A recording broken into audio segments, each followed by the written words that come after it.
వినాశే బహవో దోషాః జీవన్ భద్రాణి పశ్యతి అన్నారు. నేను అనుకుంటున్నాను ఇవాళ ఉన్నటువంటి సామాజిక పరిస్థితులలో ప్రతి చోట సుందరకాండ చెప్పబడాలి.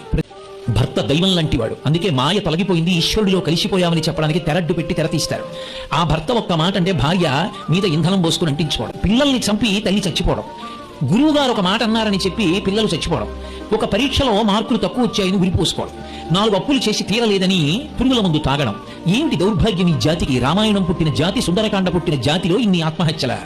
పరిస్థితులను ఎదుర్కొనగలిగినటువంటి సత్తా పొందడం నేర్పింది తప్ప వాంగ్మయం పరిస్థితులకు లొంగిపోయి చావడం నేర్పిన జాతి కాదు ఈ జాతి. అందుకే హనుమ అంటారు వినాశే బహవో దోషాః జీవన్ భద్రాణి పశ్యతి. సుందరకాండలో 1కి 10 మాటలు వస్తుంది మారి మారి విషయం.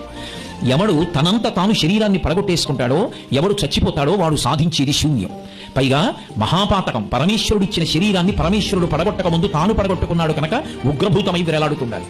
ఆ స్థితి కలగకూడదు.